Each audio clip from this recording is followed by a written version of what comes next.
1912 में RMS Titanic दुनिया का सबसे शानदार और विशाल जहाज बनकर तैयार हुआ।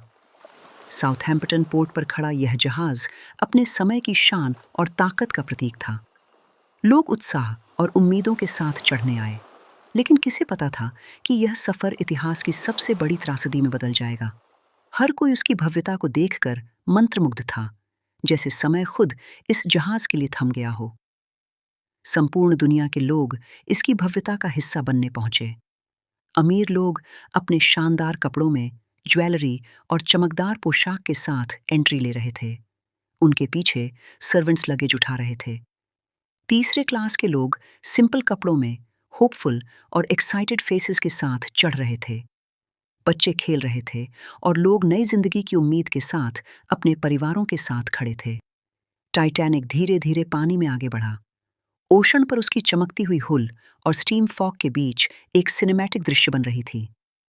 शांति भरे रात के आसमान में तारों की हल्की चमक के बीच टाइटैनिक अपनी विशालता और ताकत के साथ कामली सेल कर रहा था। लोग भोजन का आनंद ले रहे थे, कुछ संगीत सुन रहे थे और कुछ लोग दोस्तों और परिवार के साथ बातों में व्यस्त थे। हर कोई नए जीवन की उम्मीद और रोमांच के साथ सफर कर रहा था।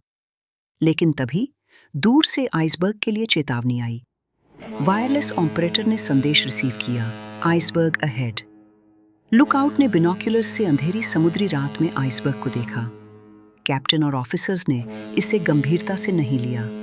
क्रू कैजुअल काम में व्यस्त थे, अनअवेयर कि खतरा उनके सामने है। कोल्ड फॉग ओशन पर फैल रहा था और डिस्टेंट आइसबर्ग मूनलाइट में चमक रहा था।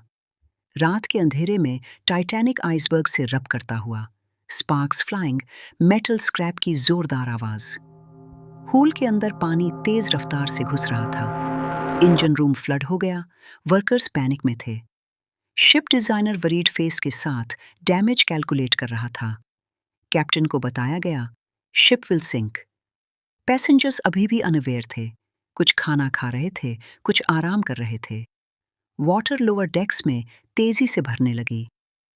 क्रू लाइफ बोट्स प्रिपेयर कर रहे थे। टेंशन और पैनिक पूरे जहाज में फैल गया। पैसेंजर्स जगाए जा रहे थे, कंफ्यूजन और केओस हर जगह था।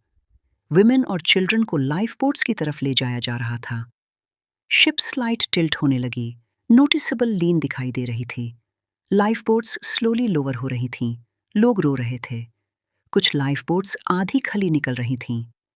बैंड म्यूजिशियंस काम म्यूजिक प्ले कर रहे थे, जैसे केओस के बीच भी होप की झलक हो। कपल्स एक दूसरे को लास्ट हग दे रहे थे। पनी डेक तक पहुंच गया। लोग पैनिक में भागते हुए, रॉकेट फ्लेयर स्काई में शूट हो रहा था हेल्प के लिए। शिप डेंजरसली टिल्ट हो रही थी। लोग फ्रीजिंग ओशन में कूद रहे थे। टाइटैनिक ऑलमोस्ट वर्टिकल पोजीशन में आ गया। लाइट्स फ्लिकर और बैंड सडनली बंद हो गई। शिप दो पार्ट्स में टूट रहा था। फ्रंट पार्ट धीरे धीरे समुद्र में डूब रहा था और बैक पार्ट आखिरी बार ऊपर उठ रहा था। कंप्लीट डार्कनेस और स्क्रीम्स ओशन में गूंज रहे थे।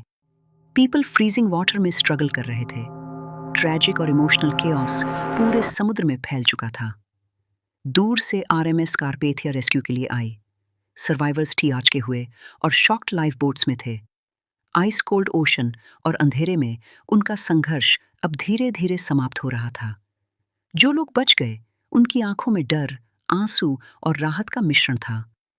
टाइटैनिक की यह कहानी केवल एक जहाज की नहीं, बल्कि ह्यूमन करेज, होप और ट्रेजेडी की कहानी बन गई। जैसे ही सनराइज हुआ, खाली ओशन के बीच साइलेंस छा गया। टाइटैनिक हमें हमेशा याद दिलाएगा कि मानव साहस और प्रकृति की शक्ति के बीच की दूरी कितनी पतली होती है और कितनी अनिश्चित होती है। हर सर्वाइवर की कहानी, हर मोमेंट की ट्रेजेडी और हर वेव की ताकत इस कहानी को टाइमलेस बनाती है। टाइटैनिक सिर्फ एक जहाज नहीं, बल्कि मानव भावना और साहस का प्रतीक बन गया।